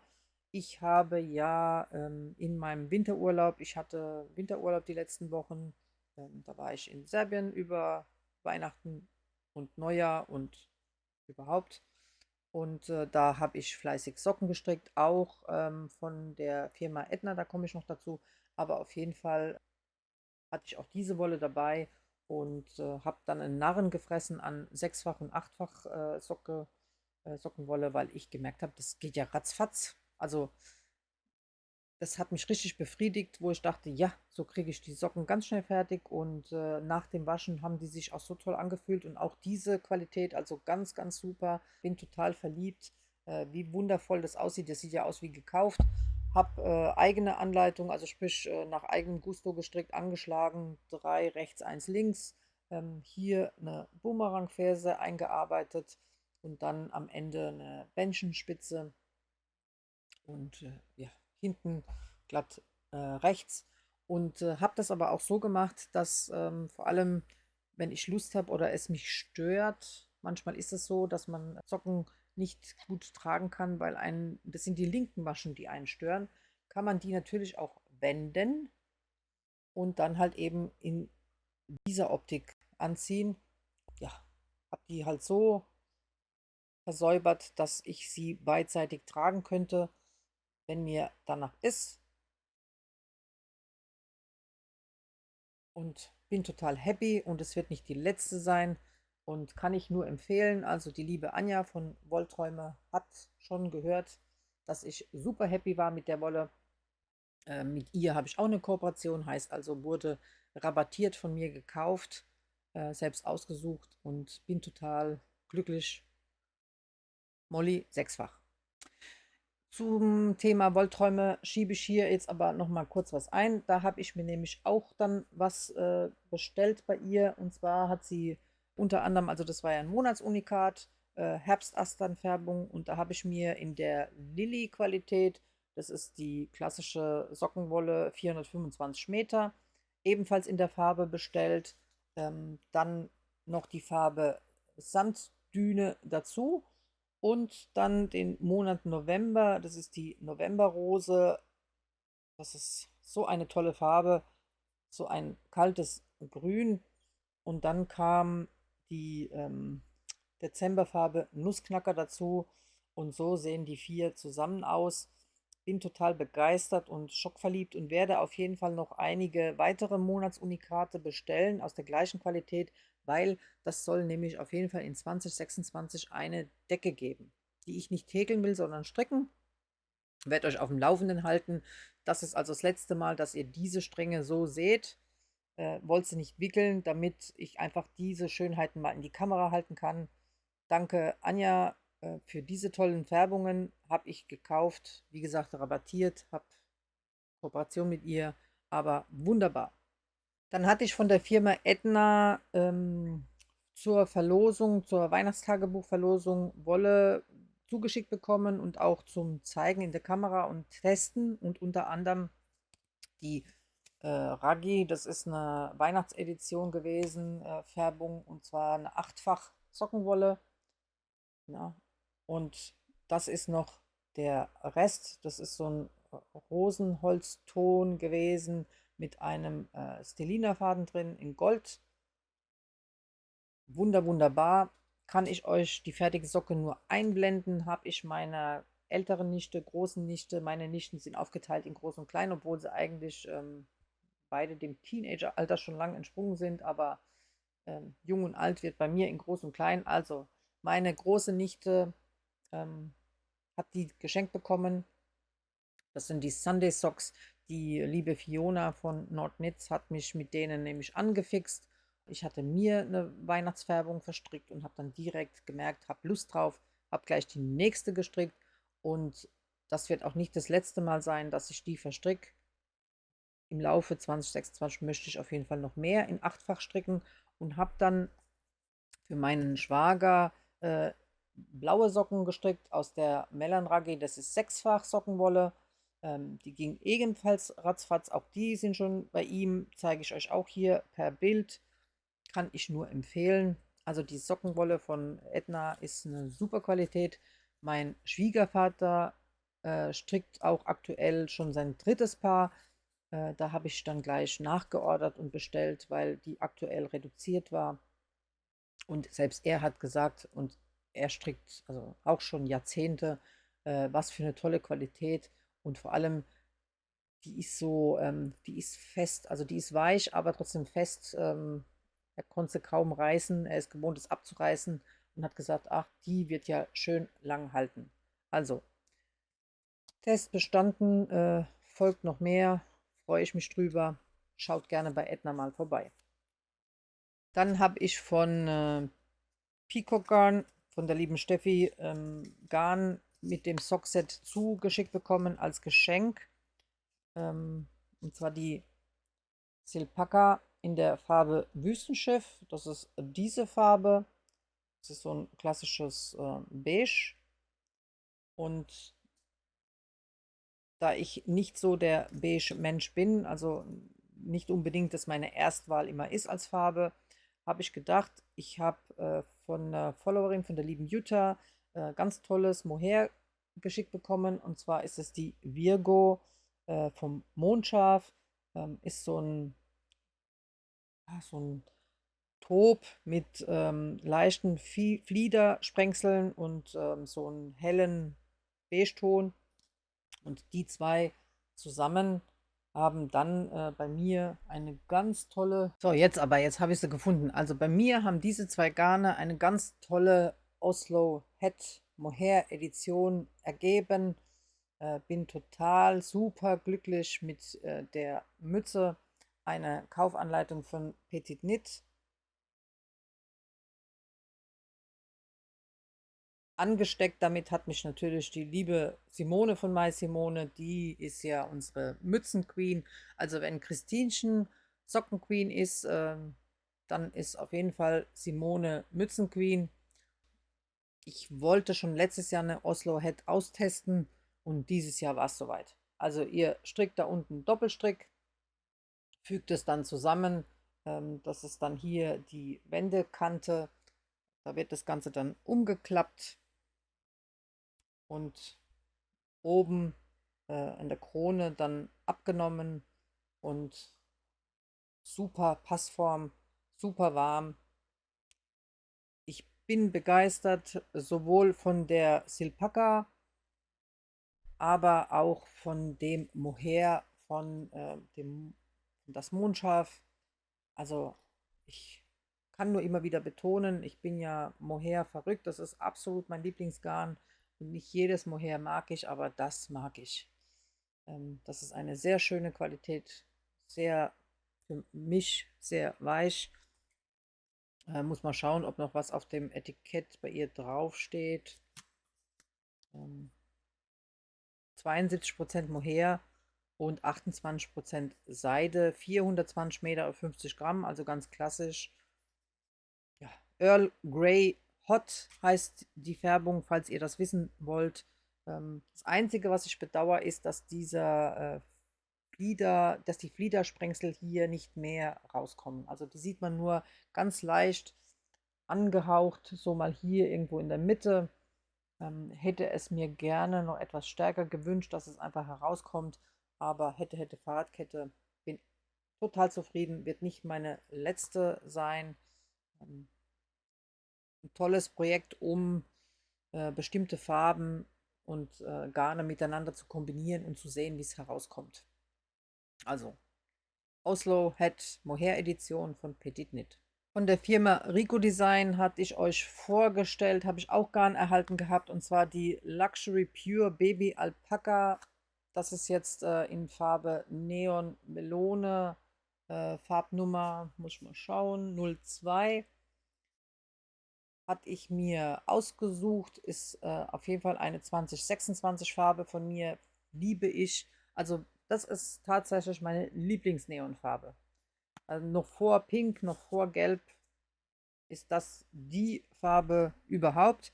Hab aber ein Braun und auch ein Grün noch zugeschickt bekommen und aus deren Heft, in der letzten Folge habe ich das vorgestellt, ich kann es gern unten nochmal verlinken, ähm, ist dann dieser Kaul total süß, ist ein kurzweiliges Projekt, sieht angezogen, total süß aus.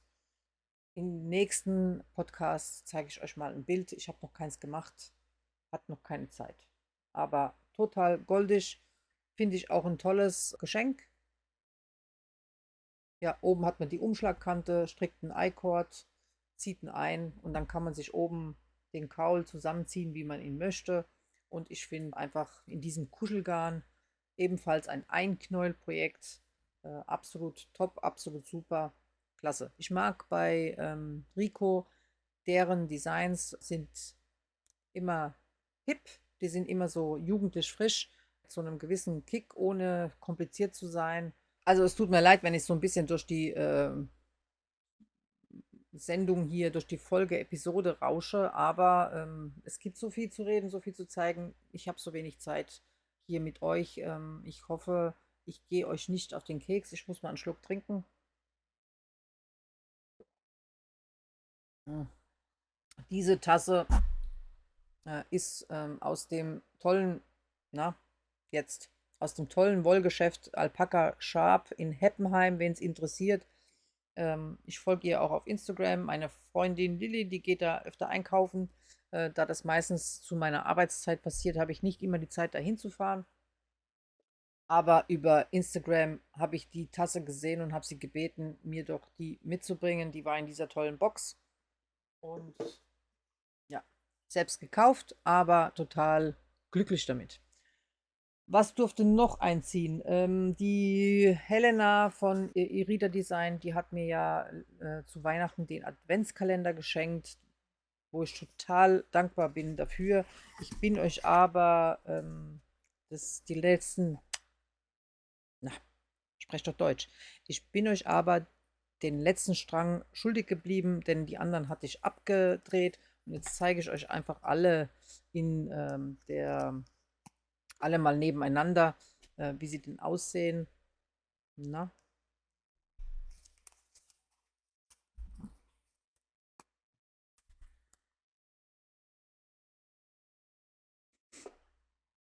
So. Das Thema war bayerischer Wald und sie hat Luxusgarne in diesen Adventskalender reingepackt. Fangen wir doch mal mit diesem Garn hier an. Das ist 69% Seide, 22% Superkit Mohair und 9% Polyamid. Superkit Mohair, in meiner Mohair-Folge habe ich euch erklärt, das ist das weichste Mohair, von der Kaschmirziege übrigens. Und 350 Meter auf 100 Gramm. Viele kennen von euch schon diese gelockte Qualität, tatsächlich aber oft mit Suri. Ich persönlich präferiere Mohair. Also das ist mein Lieblingsqualität dieser ähm, Qualität. Dann das nächste war, achso, steht da auch noch die Farbe dran. Ich schau mal. Gefärbt mit Efeu. Sie färbt ihre Garne mit Pflanzenfarbe. Das ist ein 65% Merino, 20% Seide und 15% Jackqualität, 434 Meter auf 100 Gramm mit Malven und Indigo und hat dann dieses, ah, wie nenne ich es, ja, so ein Grün, was aber schon ein Stich ins Petrol geht, dem Indigo geschuldet. Dann haben wir hier eine Qualität, die ist 70% Baby-Alpaka, 20% Seide und 10% Kaschmir. 400 Meter auf 100 Gramm, gefärbt mit Reseda und Malven. Absolutes Trendgrün dieses Jahr. Ihr seht, das hat nochmal einen helleren Ton. Also alle Grüntöne sind im Trend, aber das ist besonders oft gesehen. Und last but not least die Flauschqualität. Und zwar 42% Baby-Alpaka, 13% Feinmerino, 10% Jack und 35% Seide. 400 Meter auf 50 Gramm, gefärbt mit Malven.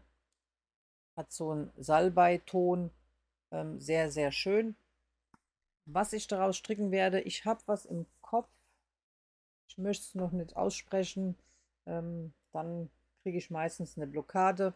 Also sprich, es arbeitet noch in meinem Kopf, aber es soll auf jeden Fall was Eigenes sein. Und vielen, vielen Dank nochmal an Helena.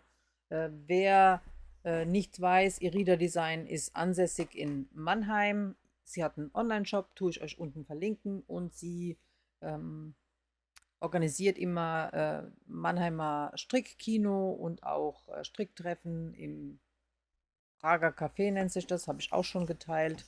Also auf jeden Fall folgt ihr gerne auf Instagram, wenn ihr aus der Gegend aus Mannheim seid. Ich glaube, der 22. Februar ist ein Sonntag. Also auf jeden Fall, doch, es müsste der 22. sein. Da findet das nächste Strickkino statt.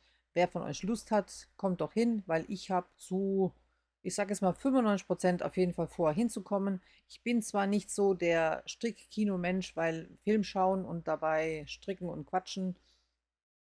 Also ich schaue gern den Film dann in Ruhe im Kino, ohne dabei zu stricken, aber in dem Fall möchte ich mich einfach mit euch treffen. Und da ist der Film für mich dann zweitrangig. Da geht es einfach um den Austausch, um die Stunden miteinander. Und also wenn ihr Lust habt, kommt vorbei, schreibt mich gerne an über Instagram. Dann können wir ja sehen, ob wir uns da an diesem 22. Februar zum Strickkino treffen können. Und nochmal hier, Irida Design, Dankeschön. Zum Farbtrend, ich sagte ja, ich habe mich eingedeckt, habe mir dann gleich bei Kremke folgende Garne bestellt für die kommende Frühjahrsaison. Einmal das Luxor-Garn in diesem tollen Grün, davon habe ich mehrere Stränge. Das ist Baumwolle, gesehen habe ich es bei der Fiona von Nordstrick. Sie hatte sich letztes Jahr daraus was gestrickt, und zwar ist es witzigerweise auch in Serbien hergestellt. Das wusste ich nicht, bis ich es nicht bei ihr gesehen habe. Und wir haben hier 200 Meter auf 50 Gramm und 100% Baumwolle. Ja. Fingerringstärke, bin mal gespannt, was es wird. Hab noch keinen Plan, brauchte ich unbedingt. Dann habe ich mir die Morning Salutation bestellt, die ja absolut, also das ist eine absolute Kaufempfehlung. Die habe ich letztes Jahr fürs Tulipan-Tee von der Lene Holm-Salmsö verstrickt in einem Senfgelb. Ich weiß gar nicht, wie die Farbe heißt, aber totales, schönes Tragegefühl. Das ist einmal die DK-Stärke, die läuft 110 Meter auf 50 Gramm, und wir haben hier Tencel mit Baumwolle gemischt. Die Farbe selber ist die Nummer 24 in so einem, ja, rostigen Rot, würde ich sagen. In so einem Chili ist es nicht. Chili würde ich das hier bezeichnen. Das ist dann die Sportweight-Qualität dazu. Morning Salutation Fino. Was beides wird, weiß ich noch nicht, aber das sind meine 2026 Farben. Dann habe ich bei der Firma Pasquali Samplergarn angefragt, und das kommt jetzt ganz neu raus.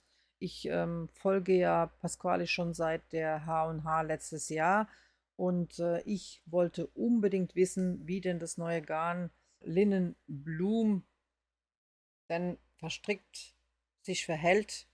Äh, Wie der Name schon sagt, das ist ein Leinengarn. Es ist auf jeden Fall ein 100%iges Bio-Leinen, und die Meter haben wir, bin blind, ohne Brille, ja genau, auf 50 Gramm 250 Meter, ist also unheimlich ergiebig. Fühlt sich aber für Leinen, natürlich ist es griffig noch, fühlt sich aber trotzdem relativ weich an. Also ich habe Leinen schon viel griffiger in der Hand gehabt, wenn es noch nicht verstrickt war. Farbe, auch wieder eine 2026 Trendfarbe. Dieses, ja, es ist so ein Eisblau. Also wer auf blaue Farbe steht, in dem Fall so einen Farbton mag ich zum Beispiel, dem würde ich dieses Eisblau empfehlen. Ist eine sehr schöne Farbe, kann man auch mit vielem kombinieren. Tatsächlich wurde mir dann zu dem Strang noch dieser Knäuel mitgeschickt von der Arctic Pearl.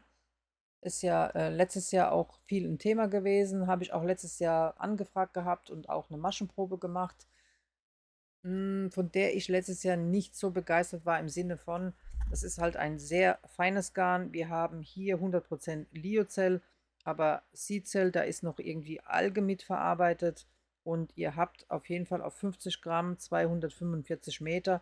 Das heißt also auch ein sehr, sehr feines Garn.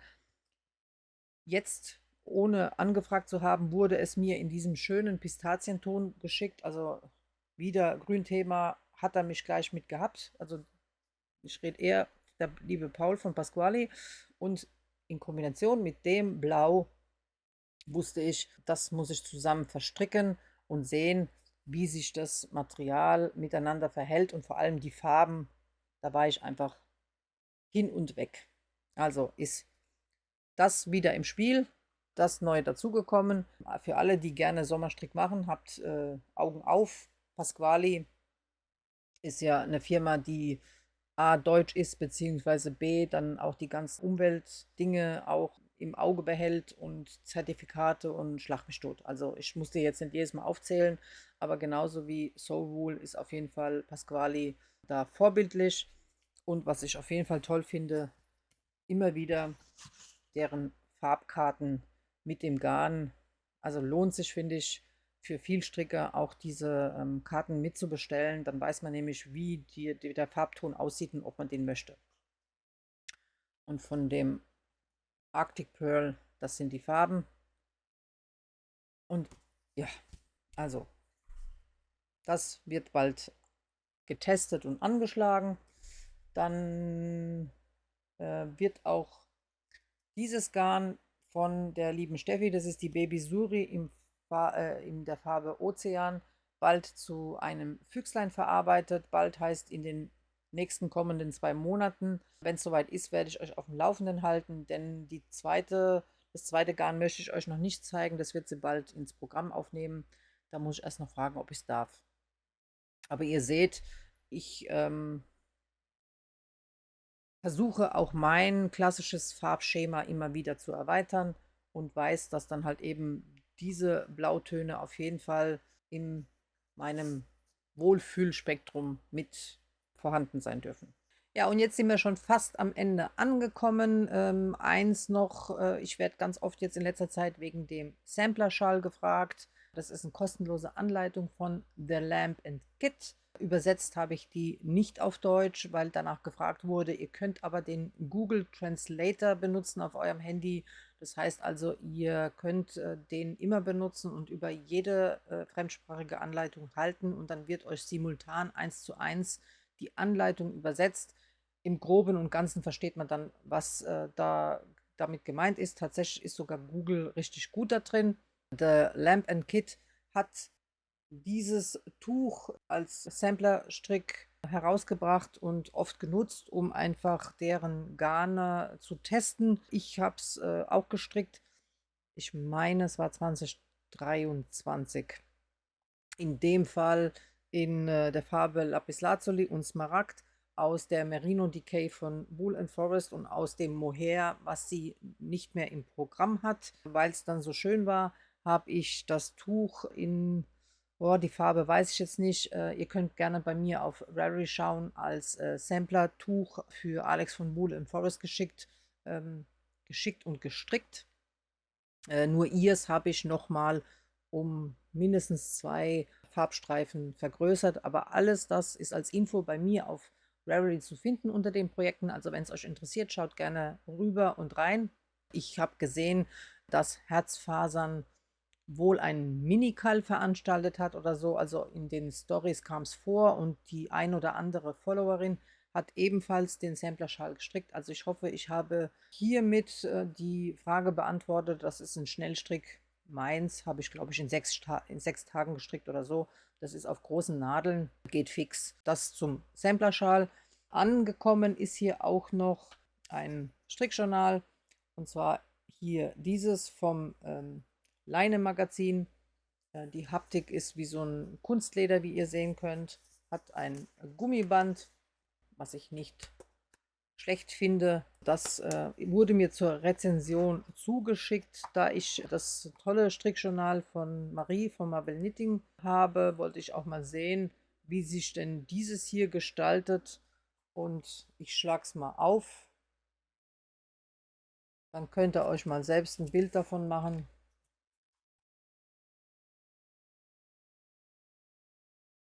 Also, wenn ihr mich fragt, das ist ein ganz normaler Jahreskalender, der einfach nur an der Seite nochmal eine Notiz hat.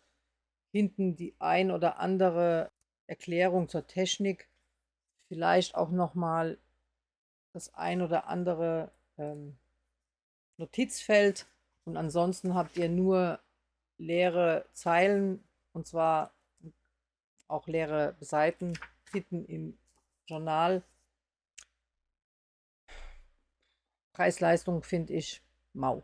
Also ich bin immer von Leine überzeugt und sage auch immer sehr gerne, dass ich auch deren Bücher liebe und auch die Printausgaben einfach toll sind, die Fotografien und so weiter. Von dem bin ich jetzt wirklich enttäuscht. Also ihr habt ein viel schöneres und viel funktionaleres Journal. Und nicht nur, weil ich mit ihr befreundet bin, sondern weil ich es wirklich so meine. Ihr könnt es ja im Video vergleichen. Also ich verlinke euch auch das Video, wo ich es vorstelle, nochmal hier unten. Aber das ist vom Inhalt für mich ein ganz normaler Kalender, Jahreskalender, der ab und an mal ja, einfach die Werbung hat und das ein oder andere Wollfest, was aber einfach für uns hier in Deutschland sowieso nicht so interessant ist. Kann man auch für weniger Geld dann sich einfach einen Jahresplaner holen. Erfüllt meinen Erwartungen von dem Strickjournal leider nicht. In dem Fall trotzdem danke ans Leine Magazin, aber nö. Und dann habe ich in meinem Urlaub natürlich auch viel gelesen. Tausche mich da immer gerne auch mit meiner Schwester, meiner Freundin aus. Wir haben so eine kleine WhatsApp-Strick, ach Quatsch, Lesegruppe.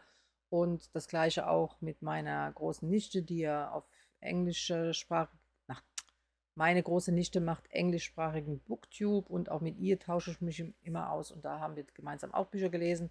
Aber ich habe zu Weihnachten dieses hier geschenkt bekommen von einer Freundin, und zwar, wie ihr seht, Wehe, du gibst auf. Das war oder ist ein Spiegel-Bestseller von der Clara Lösel. Die ist auf TikTok groß und auch auf Instagram bekannt. Steht hier 101 Mal Klartext, der dein Denken verändert. Im Buch hinten ist zum Beispiel: Claras Poesie ist wie der erste Espresso am Morgen oder 1000 tolle, oft tiefsinnige Gründe, warum Aufgeben keine und Leben die einzige Option ist. Oder ein Buch, das inspiriert, aufrüttelt und dich daran erinnert, wie stark du wirklich bist. Ganz ehrlich, das sind Gedichte. Also das ist auch signiert, das Buch, noch dazu. Ich halte es mal jetzt hier von der Ferne. Das sind immer mal wieder so Gedichte, Gedanken. Ja, kann man einzeln lesen und sich was dabei denken. Mitunter sind so Sachen drin, die sehen so aus. Ist ein absolutes TikTok-Hype-Buch, heißt für mich ein Daumen runter. Das ist eine Anfang 20-Jährige, vielleicht für Gleichaltrige, ein Buch und ein Text, was die anspricht, aber es suggeriert eine tiefe Meinung zu Dingen, wo einfach die Lebenserfahrung dazu fehlt, beziehungsweise die mir einfach zu oberflächlich irgendwie runtergedichtet sind. Ja, also mehr Schein als Sein, viel Luft und wenig Inhalt kann ich nicht empfehlen. Ja, manche Dinge werden halt gehypt. Ist halt so. Zum Thema Hype abschließend. Auch hier in unserer Strickbubble werden ja Dinge auch gerne gehypt und groß gehalten und manches auch mit vielen Klicks. Ich sehe aber, dass gewisse Dinge eine Richtung einschlagen, die mir persönlich überhaupt nicht zusagen.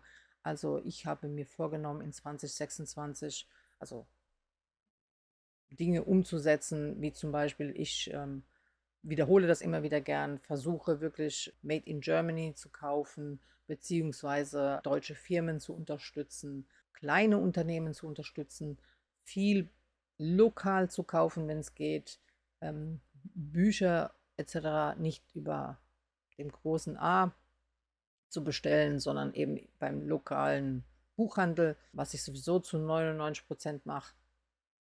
Es gibt immer eine Ausnahme, aus welchen Gründen auch immer, wo es nicht geht. Ich habe jetzt zum Beispiel auch was ganz anderes, die Strickmaschine bei Adi angefragt und hatte auch mehrere freundliche E-Mails, die hin und her gingen, mit dem Ergebnis, dass man am Ende gemeint hat, nein, man möchte sie nicht zum Testen zur Verfügung stellen. Muss natürlich jede Firma für sich selbst entscheiden. Wir selbst, ich spreche hier nicht gerne über Arbeit und Beruf, nicht weil ich was zu verbergen habe, sondern weil das einen großen Teil meiner Freizeit und meines Familienlebens einnimmt. Wir sind selbstständige Handwerkbetrieb und haben mitunter 6-Stunden-Woche. Wir sind ein Familienbetrieb mit einigen wenigen Mitarbeitern, aber schon Jahrzehnte. Also ich weiß, wenn ich von Dingen erzähle, wie die sich gestalten. Wir sind Gott sei Dank stabil. Das steht hier außer Frage. Wir haben mit vielem Berührung, wir haben mit viel Erfahrung. Eins weiß ich, als Selbstständiger ist man heute auf jeden Fall steht man besser da, wenn man flexibel bleibt. Das ist schon mal wichtig, wenn man vor allem sich lokal gut vernetzt, wenn man nicht vergisst, wer denn einen am Laufen hält und vor allem der Kunde ist König, das ist einfach so. Der Kunde sollte aber respektvoll sein und ich finde da beim Thema Respekt, da mangelt es mir aber auch mittlerweile hier auf den verschiedenen Plattformen. Respektlosigkeit zeigt sich nicht immer nur in einer harschen Wortwahl, sondern manchmal kann die auch gerne versteckt rüberkommen. Wie ihr seht, supporte ich gerne und werde aber auch gerne supported. Und ja, also ich möchte mein Augenmerk also darauf legen, wer geht respektvoll mit einem um und in welchem Ton. Wer ist auch in seinem Podcast so oder halt eben, wessen Business möchte ich unter diesem Aspekt deswegen unterstützen. Ich lese auch viele Sachbücher und gerade so Businessbücher ist auch ja, ein Faible. Ich war 4 Jahre lang schulisch und studentisch mit Wirtschaft in Berührung. Das heißt also, ich weiß, wie die Dinge funktionieren. Marktwirtschaft verstehe ich und wie man auch Verkäufe generiert. Da bin ich beim nächsten Thema. Es gefällt mir nicht, wenn sich so wie jetzt in letzter Zeit der Trend sich abzeichnet, man mit Trauer, mit Tod, mit Trennung, ähm, teilen irgendwas auf sozialen Medien, versucht seine Verkäufe damit zu steigern. Ich finde immer, wer respektlos gegenüber seiner Familie ist, egal ob im Kleinen oder im Großen und das auch gerne dann noch teilt, der ist auch zu anderen so, beziehungsweise möchte nicht aufgrund von Mitleid dazu getrieben werden, Dinge zu kaufen. Ich unterstütze gern, das sollt ihr nicht falsch verstehen, aber ich finde, ich möchte nicht auf diese Weise manipuliert werden. Ich möchte unterstützen, weil jemand wirklich seinen Traum leben will und vor allem daran festhält und auch, ja, das klingt jetzt hart, aber hart arbeitet. Ich weiß, wovon ich rede. Ich weiß, wie viel Input in so was gesteckt werden soll und muss. Und ich möchte als Konsument nicht manipuliert werden, indem ich ja, indem versucht wird, dass ich Mitleid für denjenigen habe, weil A, eine Trennung da war, B, eine Maschine kaputt gegangen ist, C, nicht genug Paar Hände oder sonst irgendwas.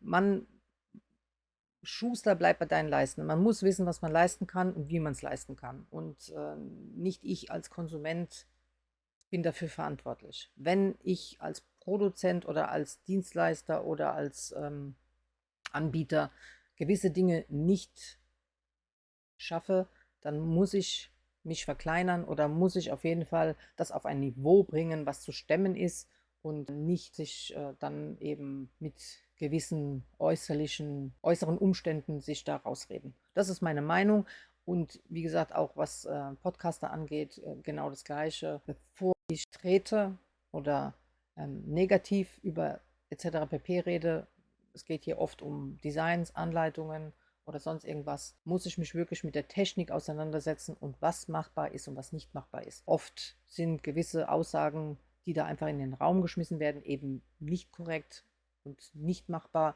aber wir als Zuschauer hinterfragen Dinge oft nicht und das ist etwas, wo ich mir wünschen würde, die Leute würden mehr darüber nachdenken, was denn so gesagt wird und in den Äther geschmissen wird und ob das so korrekt ist oder nicht.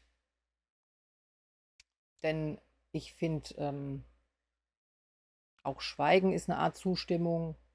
Und ja, apropos, da ging jetzt auch vor 2 Tagen eine Nachricht auf Instagram raus, beziehungsweise ein Reel, ein Live zum Thema, was erwarte ich als Konsument auf einem Wollfest? Geht es da um Fabrikgarne oder um handgefärbte Garne? Und da ist mir das so durch den Kopf. Ich habe mich damit auseinandergesetzt und habe mir gedacht, ich mache mir doch nicht den Weg, also die Kosten für die Fahrt, die Kosten fürs Hotel, um Fabrikgarn zu kaufen, was ich online sowieso ordern kann oder im lokalen Handel kaufen kann, den ich ja auch unterstützen will, weil eben lokal und weil ich nicht möchte, dass unsere Städte immer mehr verweisen, was ja sowieso leider passiert. Heißt, ich möchte das Kunsthandwerk, Handfärberei live sehen, erfühlen, erkennen, kennenlernen. Auch da sehen, wer ist top, wer ist flop, sage ich mal ganz krass, wie es ist. Wen möchte ich in meine Tüte packen und mit nach Hause nehmen und was lieber nicht. Aber Fabrikgarn sollte doch Nischengarn bleiben, sprich auf dem Wollfest und gerne irgendwie von mir aus der Kaschmirflausch dabei sein oder ein Mohairgarn, weil ich es nicht färbe oder ein ausländisches Garn, was man bei uns ganz schwer kriegt. Das würde ich mir vorstellen können, wo ganz wenige davon gehört haben, keine Ahnung, von mir aus Peru, Spanien, Portugal, irgendwas. Das würde ich noch verstehen, aber das dürfte dann auch nicht die große Masse des Standes ausmachen, weil für mich ist damit das Thema verfehlt. So, kann jeder darüber nachdenken und sagen, was er meint dazu. Ich freue mich über jedes Kommentar. Lass uns mal darüber austauschen. Ich wachse ja hier auch sowohl auf YouTube als auch auf Instagram in dieses Thema Wolle weiter mit und hinein. Und meine Meinung ist auch nicht immer in Stein gemeißelt, aber gerade was die Wollfeste angeht, die ich in der Vergangenheit nie besucht habe, aber jetzt Spaß dran gefunden habe, wüsste ich nicht, außer mich mit den Leuten sowieso vor Ort treffen und den gemeinsamen Austausch zu haben, was mich denn sonst bei den Anbietern reizen würde. Die Fabrikgarne auf jeden Fall nicht. Die sind für mich kein Kaufargument. Ja, das an dieser Stelle. So, jetzt habe ich genug gequatscht. Es wird unheimlich lang bestimmt, diese Folge. Ich danke euch fürs Zuschauen. Ich hoffe, es hat euch gefallen und in Zukunft mehr. Aktuell habe ich auch meinen Schwiegervater gerade da. Deswegen ist meine Zeit ein bisschen begrenzt. Aber ich hoffe, ihr habt Geduld und bis bald. Tschüss.